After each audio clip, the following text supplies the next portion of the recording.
지구를 컨트롤하는 뇌, 즉 컴퓨터를 태양에 놓고 지구에서는 물리적인 역할을 해주는 로봇만 있으면 우리는 노동도 빈곤도 없는 세상에서 살게 됩니다. 이 말은 지난 11월 미국과 사우디아라비아의 투자 포럼 당시 일론 머스크가 내놓은 이야기입니다. 요즘 우주전쟁이라는 키워드가 미디어에 다시 쏟아지고 있는데요. 올해 AI, 이 뇌라는 것에 집중을 했다면 이제 세상은 그 AI를 감당할 수 있는 에너지, 그리고 AI로 구동되는 로봇 개발에 집중하고 있습니다. 하지만 그에 반해서 아직까지 사람들은 우주라는 단어는 과학기사 정도로만 소비하고 있는 것 같습니다. AI가 중요하다는 건 모두가 다 압니다. 특히 주식 투자하시는 분들은 주가 버블을 통해서도 체감을 하셨을 거고요. 또 투자를 하지 않아도 유튜브에 수많은 AI 영상들이 우리를 놀라게 하죠. 그 AI의 인프라를 우리는 지금까지 당연히 땅에서 만들고 있었는데요. 하지만 지금 세상의 혁신을 주도하고 있는 두 인물, 바로 샘 올트먼과 일론 머스크는 AI의 정답을 우주에서, 태양에서 찾고 있다면 믿기시나요? 그리고 여기에 아마존의 제프 베조스까지 이 미국의 M7 기업 수장들이 태양에서 미래를 내다보고 있습니다. 머스크의 말대로 우주에서 AI에 필요한 에너지를 끌어다 쓰게 된다면 우리는 노동에서 벗어나 새로운 개념의 경제 체계를 맞이하게 될까요? 오늘은 머스크가 내다보는 미래가 얼마나 현실 가능성이 있고 또 어디까지 현재 가능한 상황이 왔는지 들여다보겠습니다. AI의 중요성, 요즘 실생활에서 여러분은 얼마나 체감하고 계신가요? 저는 머스크의 말처럼 우리가 죽기 전에는 노동에서 해방이 돼서 시간을 돈이 아닌 다른 가치를 위해서 쓰게 될 것이라고 믿고 있는데요. 하지만 요즘에 주변에 물어보면 그 기술의 발전 속도를 사람마다 참 많이 다르게 느끼는 것 같습니다. 그래서 기사에서 이런저런 이야기가 나와도 공감하는 정도도 많이 다르고요. 또 아예 아주 먼 일처럼 느껴지기도 하니 관심을 두지 않기도 합니다. 뉴스에서는 이미 몇 년 전부터 AI 시대라고 보도되고 있지만 10세부터 70세까지 모든 대중들에게 AI가 벌써 이 정도라고 체감할 수 있었던 시기가 아마 저는 이 GPT로 만든 지브리 이미지가 유행으로 퍼지기 시작하면서부터 모든 사람들이 AI를 하나하나 우리 실생활에 접목해보기 시작한 것 같은데요. 우리 상황만 보더라도 모든 직군에서 AI를 활용하고 이제는 AI를 활용하지 못하면 도태되는 기로에 선 지금 개인뿐만이 아니라 세계도 마찬가지였습니다. 세계는 이제 AI를 중심으로 패권이 다시 재편될 것이기 때문에 치열하게 싸워왔습니다. 기술, 교통, 경제, 군사력 등 국가의 모든 힘이 AI로부터 나오기 때문입니다. 또 올 한 해는 세계는 동맹이라는 단어가 갈수록 약화되고 틈만 나면 무력 충돌에 공급망을 끊어버리는 식의 외교 방식이 이어져 왔습니다. 그래서 자급자족하는 분위기가 갈수록 중요해지고 있고 또 AI 주도권, 독립적인 AI를 가지는 것이 굉장히 중요해졌습니다. 이런 상황 속에서 올해 1월 즈음에 우리가 챗 GPT를 사용할 때 전력량과 구글 검색 시 필요한 전력량을 비교하면 3배에서 30배 가량이 더 필요하다라고 일론 머스크가 경고를 하는데요. 그래서 당장 이 병목 현상을 막기 위해 올 한해 흐름을 보면 AI보다도 전력 인프라를 까는 것이 굉장히 중요해졌습니다. 그래서 전력 설비, 노후된 전력망 교체에 대한 수요가 굉장히 늘어났고요. 또 같은 맥락으로 AI 패권에서 밀려나지 않으려면 에너지 확보가 우선이 되어야 하기 때문에 풍력, 태양광, 수력 등등 이렇게 재생에너지 위주로 가려던 세계의 흐름이 이제 급한 대로 원전으로 리턴하는 그림이 나왔습니다. 그리고 세계적으로 데이터 센터 확보를 위한 대규모 투자가 이루어졌습니다. 역시나 미국이 압도적으로 1위를 차지하고 있죠. 데이터 센터, 뇌, 연산을 담당하는 GPU의 유기체입니다. 뇌의 뉴런과도 같은 역할을 하는데요. GPU가 풀 가동이 되면 또 열을 엄청나게 발생을 하거든요. 데이터 센터의 전력의 30%에서 40%가 다시 열을 식히는데 활용이 되고 있습니다. 그래서 이 에너지의 발열 문제를 해결해 줄 기술, 냉각 기술에 대한 고민도 깊었는데요. 폐광 같은 경우에는 지하이기 때문에 냉각 비용을 크게 아낄 수 있다고 하고 해저에서도 비슷한 효과를 얻을 수 있다고 합니다.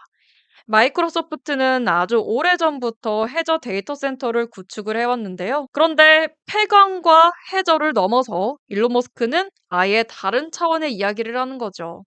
어차피 지구 안에서는 해결을 못한다. 일론 머스크는 문명의 발전을 카르다쇼프 스케일로 재정의하면서 여기서 더 발전하려면 우리는 앞으로 태양 에너지를 반드시 활용해야 한다라고 이야기하는데요. 카르다쇼프 척도는 1964년 소련의 천문학자 니콜라이 카르다쇼프가 처음 내놓은 주장입니다. 일단 1형은 지구에 도달하는 에너지와 행성 내부 에너지만 활용하는 수준입니다. 그리고 2형은 태양 에너지를 직접 수집하여 활용하는 단계, 그리고 3형은 은하 전체 에너지를 제어하는 수준이라고 합니다. 이게 무슨 말이고, 왜 지금이 2단계로 나아가야 하는 상황이라는 걸까요? 자세한 내용을 보겠습니다. 머스크는 지구의 물리적인 환경 자체가 AI의 성장을 가로막는 병목이 되었다고 이야기합니다. 단순히 전기가 부족한 수준을 뛰어넘었다는데요. 현재 최신 데이터 센터는 고성능 GPU를 기반으로 하는데 이것들이 원자력 발전소 한두 개의 발전량을 통째로 소비하는 수준이라고 합니다. 또 엔비디아가 GPU 출시 주기를 2년에서 1년으로 단축하는 등 속도가 엄청나지고 있죠. 막대한 데이터 센터의 확보가 필요한데요. 이 데이터 센터의 전력 소비량은 2030년까지 2배 이상 증가를 해서 약 945 테라와트시에 이를 것으로 예상된다고 합니다. 지상에서 이 정도 전력을 확보하면 어떤 문제가 생길까요? 일단 환경단체의 반대, 그리고 노후된 전력망의 교체 비용, 송전탑 건설을 둘러싼 지역 갈등까지 막대한 사회적 비용이 발생합니다. 반면 우주는 이런 규제가 전혀 없죠. 그리고 또 이 데이터 센터의 또 다른 문제, 바로 물입니다. 예를 들면 이 마이크로소프트와 구글은 AI 서버를 시키기 위해서 연간 수억 리터의 물을 활용하고 있습니다. 이게 인근 지역의 가뭄 문제를 일으키면서 지역 사회와의 갈등으로도 번지고 있죠. 그리고 우리 앞서 봤듯이 냉각 문제도 있죠. 마지막으로 지구에서는 열을 식히기 위해서 물이나 공기가 필요한 반면 우주는 복사라는 방식을 씁니다. 우주는 거의 절대 영도에 가까운 상태인데요. 진공 상태인 우주에서 열은 적외선 형태로 영하 270도의 절대 영도를 향해 무한히 뻗어나갑니다. 그래서 데이터 센터처럼 수백 도씩 올라가는 기계들에게 우주는 모든 열을 순식간에 빨아들이는 거대한 블랙홀과도 같습니다. 그러니까 추가 에너지 없이도 서버의 열을 우주 밖으로 버려버릴 수 있는 최적의 환경입니다. 그렇다면 태양 에너지는 또 어떻게 활용할 수 있을까요? 지구 대기는 태양 에너지를 산란시키고 흡수합니다. 대기가 없는 지구에서는 지상보다 훨씬 강력한 스펙트럼의 태양광을 받을 수 있는데요. 그래서 지구보다 효율이 40% 이상 높아 같은 면적의 태양광 패널로 더 고성능의 GPU를 돌릴 수 있게 됩니다. 또 엄청난 장점은 배터리 없이 태양 에너지로만 24시간 가능하다는 겁니다. 지상의 태양광은 구름, 비, 바람 때문에 거대한 배터리, 즉 ESS가 필수인데요. 이 배터리 비용이 전체 인프라 구축 비용의 절반을 차지합니다. 하지만 특정 궤도, 또 태양 동기 궤도 같은 곳에 데이터 센터를 두면 운영 비용을 획기적으로 낮출 수 있는 거죠. 부지 비용도 마찬가지입니다.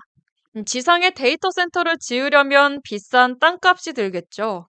하지만 우주 공간은 임대료가 없습니다. 스페이스X, 스타쉽을 통해서 발사 비용만 낮춘다면 우주 데이터 센터는 지상보다 훨씬 저렴한 부동산 대안이 될 수 있습니다. 자, 그러면 여기서 또 의문이 생기는데요. 우주에 있는 AI를 어떻게 지구로 가져올 것인가? 이 계획의 마지막 퍼즐이 바로 일론 머스크의 스타링크인데요. 전파를 쓰는 기존 위성 통신은 느리고 용량도 작은 반면 스타링크로 이미 위성 간 레이저 통신을 성공시킬 경우 빛의 속도로 데이터를 주고받아 우주 데이터 센터와 지구 로봇 사이 지연 시간이 수밀리초 단위로 줄어들게 됩니다. 즉, 우주에 뇌가 있어도 지구에 있는 로봇은 자신의 머릿속에서 생각하는 것처럼 즉각 반응할 수 있다는 겁니다. 이 AI는 우주에서 태양광을 먹고 무한히 똑똑해지고 그 지능을 내려받은 로봇 옵티머스가 지구의 건설, 제조, 요리, 청소를 담당합니다. 이쯤이면 인간은 생존을 위한 노동에서 해방될 거란 머스크의 주장이 좀 납득이 되실까요? 여기서 가장 중요한 것은 한계 비용 재료 경제가 온다는 건데요. 이 우리가 무제한으로 활용할 수 있는 태양광이 공짜에 가까워지면 물건을 만드는 비용도 거의 제로가 됩니다. 그래서 머스크가 말하는 빈곤의 종말은 이 바로 압도적인 공급 과잉을 의미합니다. 머스크는 이런 미래가 그것도 무려 5년 안으로 가능할 거라고 이야기하고 있습니다. 그런데 이 놀라운 상상이 일론 머스크 혼자만의 생각도 아닙니다. 아마존 제프 베조스의 우주업체 이 블루 오리진 출신이 만든 스토크 스페이스라는 기업이 머스크와 같은 생각으로 완전 재사용 로봇을 개발 중인데요. 이 스토크 스페이스를 또 오픈 AI 샘 올트먼이 인수하려고 돈을 모으고 있습니다. 즉, GPT 창시자 샘 올트먼도 우주에 데이터 센터를 만들려고 하는 거죠. 테슬라의 일론 머스크, 그리고 챗 GPT의 샘 올트먼, 세계 혁신을 가장 선두에서 주도하고 있는 이 두 대표가 AI 데이터 센터는 우주에 있는 것이 답이라고 생각하고 있는 겁니다. 어떤 생각이 드시나요? 그래도 좀 많은 분들이 일론 머스크를 공상가처럼 생각하는데요. 우리가 일반적으로 이해하기 어려운 세상을 내다보고 있기 때문이죠. 그런데 여러분도 아시겠지만 일론 머스크는 지각쟁이라는 별명이 있죠. 현실적으로는 지금 어느 정도 수준까지 왔을까요? 우리 가장 가까이에 국내에서 활용되고 있는 수준부터 보겠습니다. 우선 스타링크는 이미 한국에도 상륙을 했습니다. 이 지난 12월 4일부터 일반인도 가입을 할 수 있게 됐는데요. 사실 일반 가정에서는 기존 인터넷보다 비싸고 느리다는 단점이 있어서 우리에게는 조금 생소할 수 있습니다. 하지만 기업에서는 적극적으로 활용이 되고 있습니다. 해운선사 페노션은 원양 선박 100척에 스타링크를 탑재하기로 했고, 대한항공과 아시아나항공 등 5개 항공사는 2026년부터 기내 와이파이에 스타링크를 도입합니다. 또 롯데월드 타워는 화재나 재난 상황을 대비해 피난 안전구역에 스타링크를 설치했습니다. 이 지상 통신망이 끊겨도 24시간 365일 끊기지 않는 백업망을 확보한 거죠. 육상에서도 움직이는 트럭, 버스, 철도, 건설 장비까지 스타링크로 실시간 관리하는 시스템이 이미 상용화됐습니다. 너무나도 완벽한 것 같은 이 우주 데이터 센터를 설립할 때 가장 걸림돌이 됐던 건 물자 운반에 필요한 로켓 발사 비용이 너무 비싸다는 거였는데요. 하지만 머스크는 재활용할 수 있는 로봇을 꾸준히 시도해 왔죠. 스타쉽은 2023년부터 지금까지 총 10차례 시험 발사를 해왔습니다. 처음에는 발사 직후에 폭발하거나 착륙에 실패했지만 발사할 때마다 엄청난 속도로 개선되고 있습니다. 특히 2024년 10월 5차 시험 발사가 결정적이었습니다. 71m 높이의 로켓 부스터 슈퍼 헤비가 우주로 올라갔다가 다시 발사대로 돌아와 메카질라에 안착합니다. 이게 왜 중요하냐면요. 로켓을 재활용할 수 있게 된 계기가 됐기 때문입니다. 기존 로켓은 한 번 쓰고 버리는 일회용이었습니다. 마치 비행기를 타고 목적지에 도착하면 비행기를 통째로 버리는 것과 같죠. 그래서 전통적인 로켓 발사 비용은 1회당 수억 달러, 약 2천억 원이 넘었습니다. 하지만 스페이스X의 재활용 로켓 팔컨 9은 이미 발사 비용을 약 800억 원 수준으로 낮췄고, 앞으로도 머스크는 스타쉽의 목표 발사 비용을 1회당 200만에서 300만 달러, 그러니까 약 30억 원 수준으로 낮추겠다고 공언했습니다. 가능해진다면 기존 로켓보다 약 80배 저렴한 셈이죠. 정리하자면 스타링크는 이미 전 세계 해상, 항공, 육상에서 상용화됐고, 스타쉽은 완전 재활용과 완벽한 궤도 비행에 성공했습니다. 발사 비용은 계속해서 낮아지고 있고, 머스크가 말한 5년 안에 실현이라는 목표가 거황된 꿈이 아니라 구체적인 로드맵 위에 있다는 걸 확인할 수 있습니다. 그렇다면 이 속도를 얼마나 따라가고 있을까요? 지금까지 보신 것처럼 이 스타링크는 우리 생활에 이미 깊숙이 들어와 있습니다. 하지만 여기서 한 가지 중요한 질문을 던져야 합니다. 우리가 스타링크에 의존하는 것이 과연 안전할까요? 2022년 9월 우크라이나 전쟁 당시 충격적인 사건이 있었습니다. 우크라이나군이 러시아 함대를 공격하기 위해서 무인 잠수함을 보냈는데 갑자기 스타링크 통신이 끊겼습니다. 나중에 밝혀진 사실은 일론 머스크가 직접 엔지니어들에게 크림반도 근처에 스타링크를 끄라고 지시했다는 겁니다. 이 머스크는 올해 3월에도 스타링크는 우크라이나군의 중추다. 내가 스타링크를 끄면 우크라이나 전선 자체가 무너질 것이다 라고 말했습니다. 비록 나중에 절대 스타링크를 끄지 않을 것이라고 해명을 했지만 이미 한 민간 기업의 CEO가 전쟁의 향방을 좌우할 수 있다는 사실이 드러난 겁니다. 폴란드 외무장관은 연간 5천만 달러, 약 724억 원의 우크라이나 스타링크 이용료를 폴란드가 지불하고 있다며 침략 피해자를 위협하는 행위는 공급 신뢰를 훼손한다고 비판했습니다. 돈을 내고 쓰는 서비스인데도 한 개인의 판단에 따라 언제든지 차단될 수 있다는 거죠. 이게 단순히 우크라이나만의 문제일까요? 만약 한반도에서 긴급 상황이 발생했을 때 우리의 통신, 군사작전, 재난 대응이 모두 스타링크에 의존하고 있다면 어떻게 될까요? 미국의 외교 정책이나 머스크 개인의 판단에 따라서 우리의 안보가 좌우될 수 있다는 겁니다. 중국은 그래서 이미 거왕이라는 중국판 스타링크를 구축하고 있고 유럽은 인웹이라는 자체 위성 통신망을 만들고 있습니다. 통신 주권, 우주 주권이 곧 국가 안보라는 걸 각국이 절실히 깨닫고 있는 겁니다. 한국은 어떨까요? 우리는 반도체, 디스플레이, 배터리에서 세계 1위를 달리고 있습니다. 하지만 우주 산업에는 뒤처져 있는 게 현실입니다.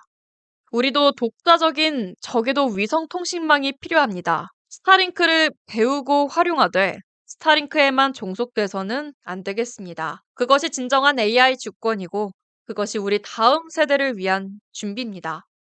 양세빈의 지식 트렌드는 여기서 마칩니다. 구독을 눌러주신다면 다음 영상에서는 더 풍부한 이슈로 돌아오겠습니다.